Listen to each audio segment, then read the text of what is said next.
So, have you ever stopped to think about this? The very thing that makes us human, our deep, sometimes painful consciousness, what if that's also the source of our greatest suffering? Today, we're diving into a really powerful answer to that question, an argument that strength, not comfort, is the true way forward. All right, so here's our roadmap. We're going to start with this idea of consciousness as a poison and see how it can become a tonic.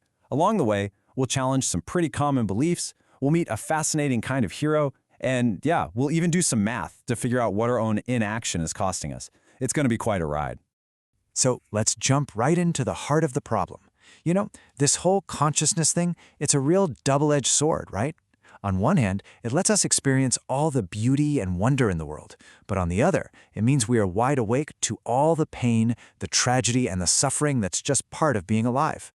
I mean, who hasn't felt this? That feeling that your sensitivity to the world, your awareness of everything that's wrong with it and with yourself, is both a superpower and a heavy, heavy burden. It's a question that people have wrestled with forever, and we're going to face it head on. Now, the proposed answer here is, well, it's pretty counterintuitive.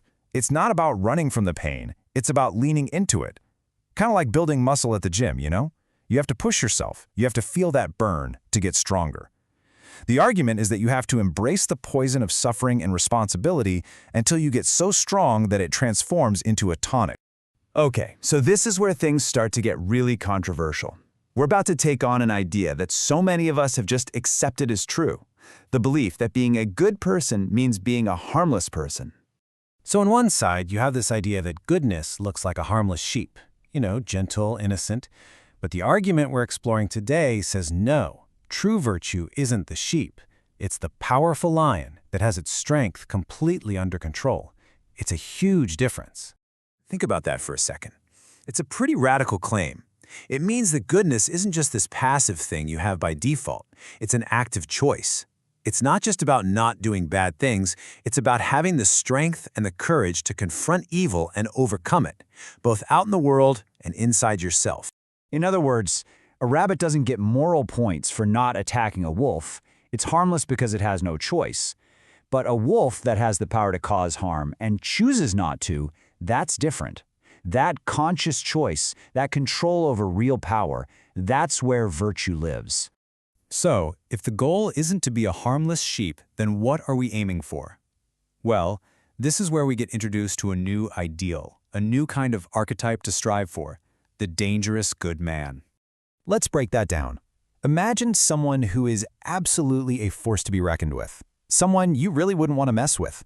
But instead of using that power for selfish reasons, they have it harnessed. They channel it for good. They're a protector, a guardian, a force for order in a world that's often chaotic. And you see this archetype everywhere when you start looking for it. The martial arts master who is calm and peaceful. The beast from the fairy tale who learns to control his monstrous side.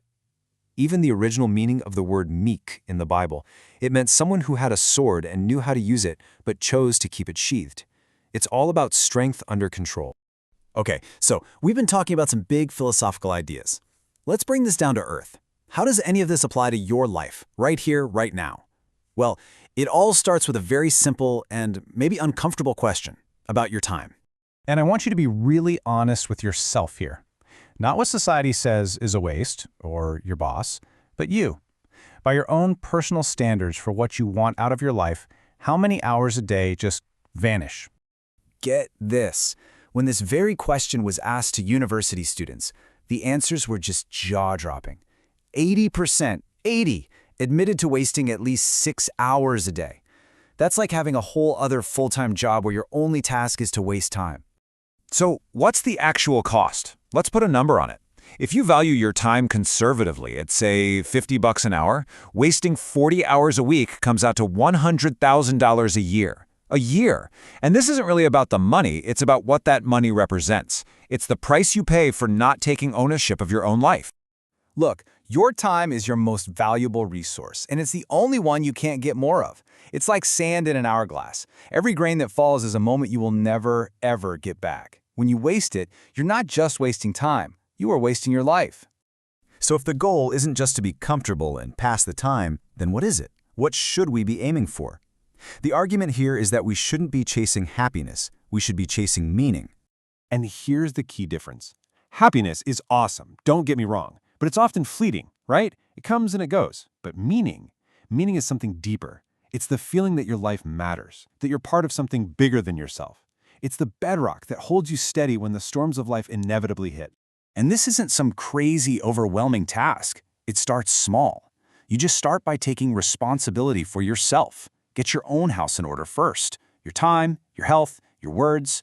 Once you're standing on solid ground, then you can start expanding that circle of care to your family, your friends, and your community. So, we've come to the end of our journey. We've looked at two very different paths through life, one of weakness and avoidance, and one of strength and responsibility.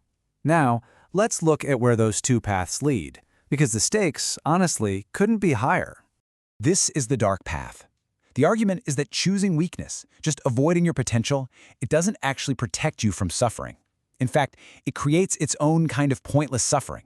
And that's suffering because you know deep down it's self-inflicted. It festers. It turns into bitterness and resentment, a rage against the world that can consume you. But there is another way. There's the antidote. And the antidote is meaning. It's the deep sense of purpose you find when you decide to do something worthwhile, when you voluntarily look at the burdens of life and decide to pick one up and carry it. That's what gives life purpose, even when it's hard. Just let that one sink in. This is really the core message of this whole explainer. True peace, true goodness, doesn't come from weakness. It comes from developing strength and then choosing from that position of strength to be good. So, I'll leave you with this final question. The suffering in life, that part's not optional, but how you respond to it, that's entirely up to you. So what's your antidote? What is one responsibility, maybe even a small one, that you could adopt right now to bring a little more meaning into your life and to make yourself stronger? The answer and the power is in your hands.